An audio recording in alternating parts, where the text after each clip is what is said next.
దీని ద్వారా నేను పెట్టే ప్రతి న్యూస్ మీకు నోటిఫికేషన్లో తెలియజేస్తుంది మన యూట్యూబ్ ద్వారా.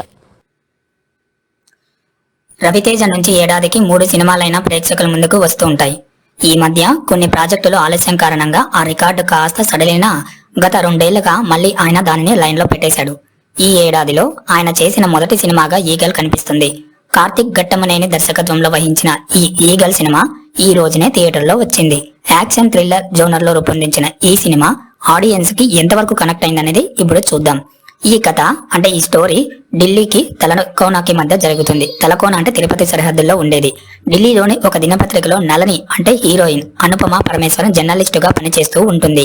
తలకోనలో మాత్రమే పండించే ఒక ప్రత్యేకమైన ప్రత్తిని గురించి ఆమె ఈ పత్రికలో ఒక న్యూస్ ఐటమ్ గా రాస్తుంది. తలకోన ప్రత్తిని ప్రపంచ మార్కెట్ కి పరిచయం చేసిన ఒక వ్యక్తి ఏడాది నుంచి కనిపించకుండా పోవడం గురించి ఆ వార్తలో ఆమె ప్రస్తావిస్తుంది. పేపర్లో చిన్న కాలంలో ఆ వార్తను వేస్తారు. జర్నలిస్ట్ గా నళినిగా ఈ సినిమాలో అనుపమ కనిపిస్తుంది. రవితేజ జోడీగా ఆమెను ఎవరూ అనుకునే అవకాశం లేదు. కావ్య దాపర్ హీరోయిన్ అయి ఉంటుందని ముందుగానే ఊహించారు. అయితే ఆమెను విశ్రాంతి తర్వాత నిదానంగా నెమ్మదిగా రంగంలోకి దింపుతారు. అమ్మయ్య, ఇప్పటికైనా కథకి కాస్త గ్లామర్ కోటింగ్ వచ్చిందనే సంతోషం కలుగుతుంది. కానీ అది ఎక్కువసేపు కూడా ఉండదు.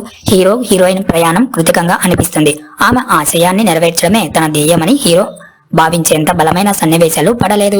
యాక్షన్ పాళ్ళు ఎక్కువైపోవడం, ఉన్న కాస్త ఎమోషన్స్ కనెక్ట్ కాకపోవడం, లవ్ రొమాన్స్ సాంగ్స్ గురించి పట్టించుకోకపోవడం ఈ సినిమాకి మైనస్ గా అనిపిస్తుంది. ఒక్క రవితేజ పాత్ర మినహా మిగతా పాత్రలను డిజైన్ చేసే విషయంపై శ్రద్ధ పెట్టకపోవడం మరో వెదిలికిత తెలిపేస్తుంది.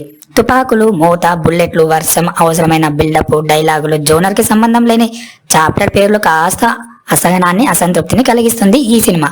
మొత్తం మీద ఈ సినిమాకి మనం ఒకసారి థియేటర్ వెళ్ళి చూడొచ్చు. ఎటువంటి మనకి బోర్ అనేది కొట్టదు. ఎందుకంటే రవితేజ గారు బాగా కామెడీ పర్సన్. ఆయన కథ ఎలా ఉన్నా గానీ స్టోరీని లాగించుకునేసి వెళ్ళిపోతారు. మనకి ఎక్కడ బోర్ అనేది కొట్టదు. ఇందులో మైనస్ పాయింట్ ఏమంటే కథలో స్ట్రాంగ్ లేకపోవడం అనేది మనకి కొంచెం బాధ కలిగిస్తుంది. మొత్తానికి సినిమా అయితే పర్లేదు, ఒకసారి వెళ్ళి చూడొచ్చు. ఫ్రెండ్స్, ఈ వీడియో చూశాక ఎవరైనా లైక్ చేయకపోతే లైక్ చేయండి. మా ఛానల్ని ఇంతవరకు ఎవరైనా సబ్స్క్రైబ్ చేసుకోకపోతే ఇక్కడ రెడ్ కలర్లో కనిపిస్తున్న సబ్స్క్రైబ్ టెక్స్ట్ మీద క్లిక్ చేయండి. అలాగే పక్కనే ఉన్న బెల్ ఐకాన్ని కూడా క్లిక్ చేసి ఆల్ ఐకాన్ మీద క్లిక్ చేసుకోండి. దీని ద్వారా నేను పెట్టే ప్రతి న్యూస్ మీకు నోటిఫికేషన్లో తెలియజేస్తుంది మన యూట్యూబ్ ద్వారా.